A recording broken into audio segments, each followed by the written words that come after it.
नमस्कार, मैं doctor Saurabh Mishra, cancer रोग विशेषज्ञ, tender palm super speciality hospital Lucknow से आज आपके सामने विश्व कैंसर दिवस के उपलक्ष्य में कुछ महत्वपूर्ण जानकारी देने के लिए उपस्थित हुआ हूँ।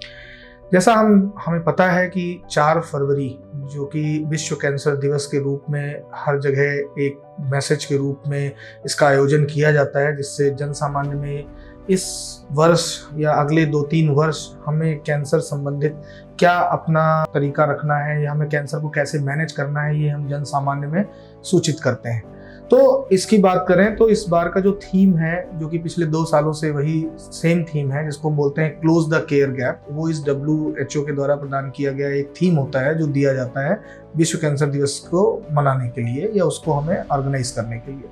क्लोज द केयर गैप का मतलब ये होता है कि हमारा जो कैंसर पेशेंट को केयर देने का तरीका है वो सभी क्षेत्रों में समान रूप से होना चाहिए। जहाँ पे अगर वही पेशेंट एक शहर में है, वही पेशेंट अगर एक सेकेंड टायर 2 टायर सिटीज़ में है या 3 टायर सिटीज़ में है या इवन गांव के लेवल पे भी है, तो उसको कैंसर का केयर एकदम सामान्य रूप से एक ही जैसा मिलना चाहिए। ये WHO का, वर्ल्ड हेल्थ ऑर्गेनाइजेशन का और अन्य विश्व में जो कैंसर की संस्थाएं उपलब्ध हैं वहाँ का, इवन भारत देश में जो संस्थाएं उपलब्ध हैं उनका ये एक लक्ष्य है कि सभी को सामान्य रूप से उचित कैंसर का इलाज दिया जाए या उनको कैंसर केयर किया जाए। अब मैं इस चीज़ को ध्यान में रखते हुए यही बताना चाहूँगा कि ये हम तभी कर सकते हैं जब हमारे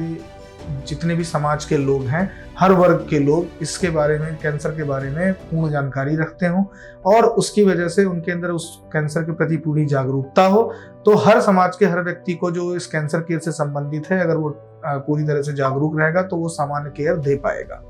इसी चीज़ के लिए एक एजुकेशन प्रोग्राम, तरह तरह के आयोजन, समाज में मैसेज, ये सब चीज़ें रेगुलर बेसिस पे सालों साल चलती रहती हैं। इसी चीज़ को आगे बढ़ाते हुए मैं 2-3 बातें कैंसर से संबंधित बोलना चाहूँगा कि कैंसर डेफिनेटली इस समय एक भयावह बीमारी है और ग्रेजुअली ये अपना प्रकोप बढ़ाती जा रही है। हालांकि जिस तरह से कैंसर बढ़ रहा है उसी तरह से उसका इलाज, उसका निदान, उसका जांच, सब चीज़ें डे बाय डे या प्रतिदिन अधिक से अधिक साइंस में उपलब्धि जुड़ती जा रही है और जिससे हम उसका कैंसर केयर बेहतर ढंग से कर पा रहे हैं। लेकिन एक हमें ये जो इसका परेशानी का है कि हमारी जो इन्वायरमेंटल सिचुएशंस हैं, जो हमारी दिनचर्या है, जो हमारे रोज़मर्रा की चीज़ें हैं, जिससे हम जाने अनजाने में कैंसर के रिस्क से बहुत ज़्यादा एक्सपोज हो रहे हैं, तो इन चीज़ों को हमें ध्यान में रखना होता है कि हम कैसे इसको बचाव कर सके, इस चीज़ पे बहुत ध्यान देना है। तो उसी बचाव से संबंध में मैं 2 या 3 बिंदु बोलना चाहूँगा। एक सबसे बड़ा चीज़ है कि अगर हम अपने बॉडी को हेल्दी रखें तो वो एक बहुत बड़ा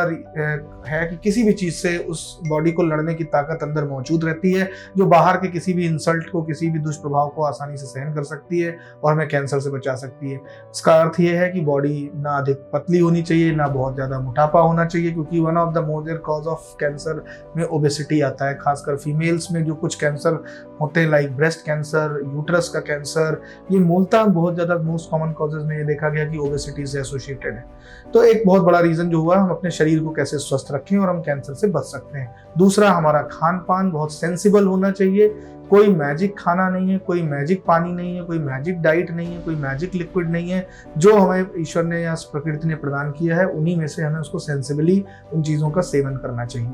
और तीसरी इंपॉर्टेंट चीज़ कि अगर हमें कोई भी लक्षण ऐसा लगता है जो कि लंबे समय से बना है और वो ठीक नहीं हो रहा है, डिस्पाइट कि हम सारा ट्रीटमेंट ले रहे हैं, तो तुरंत ही अपने विशेषज्ञ से संपर्क करें। उसको अपने आप स्वतः मेडिकेशन या सेल्फ मेडिकेशन ना करें और स्पेशलिस्ट से जरूर मिलें, क्योंकि जितनी जल्दी हम इस बीमारी को पकड़ लेते हैं, एक ही चीज़ प्रूवन है कि वही कैंसर पूरी तरह से जड़ से ख़त्म हो सकता है। इसलिए हमारा सारा प्रयास